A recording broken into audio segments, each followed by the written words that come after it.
Messi tackle করলেও সমস্যা নেই, আর ভিনিসিয়াস সামনে থেকে বল নিয়ে গোল দিলেই সমস্যা।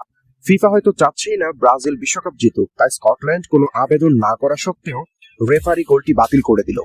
এবার ভিনির গোল বাতিল করা নিয়ে ফিফাকে ধুয়ে দিলেন জিনেদিন জিদান। স্কটল্যান্ডের বিপক্ষে অবিশ্বাস্য এক ম্যাচ খেলল ব্রাজিল। প্রতিপক্ষকে কোনো রকম পাত্তা না দিয়ে একের পর এক আক্রমণ করেছে তারা। ভিনির জোড়া গোলের শেষ পর্যন্ত ৩-০ ব্যবধানে ম্যাচটি নিজেদের করে নেয় সেলসাওরা। তবে এই ম্যাচে ভিনি অনায়াসে হ্যাটট্রিক করতে পারতেন। ২৪ মিনিটে তার করা গোলটি বাতিল না হলে হ্যাটট্রিকটা হয়েই যেত। আর তাই বিতর্কিত এই গোল বাতিল নিয়ে চুপ থাকতে পারেননি জিদান। তিনি ক্ষোভ প্রকাশ করে বলেন, মেসি আলজেরিয়ার ম্যাচে মারাত্মক ট্যাকল করেও কোনো কার্ড পেল না, এমনকি সেখানে VAR চেক পর্যন্ত করা হলো না।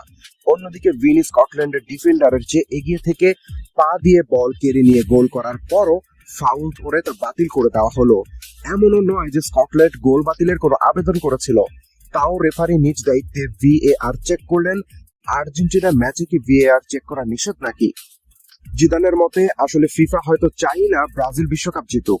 এমন বিতর্কিত সিদ্ধান্ত দিয়ে ব্রাজিলকে সবসময় পিছিয়ে রাখতে চায় তারা। তবে এবারের ব্রাজিল একেবারেই অন্যরকম, তাদের আটকে রাখা সম্ভব নয়। তাদের প্লেয়ারের নিখুঁত ফিনিশিং স্কিল রয়েছে। তারা এখন দলগতভাবে এবং প্রচন্ড গতিময় ফুটবল খেলছে। খেলার এই ধরনের কারণেই এবারের বিশ্বকাপের অন্যতম প্রধান দাবিদার ব্রাজিল। তবে এই ধরনের পক্ষপাতমূলক সিদ্ধান্তের বিরুদ্ধে ব্রাজিলের অফিসিয়াল অভিযোগ করা উচিত।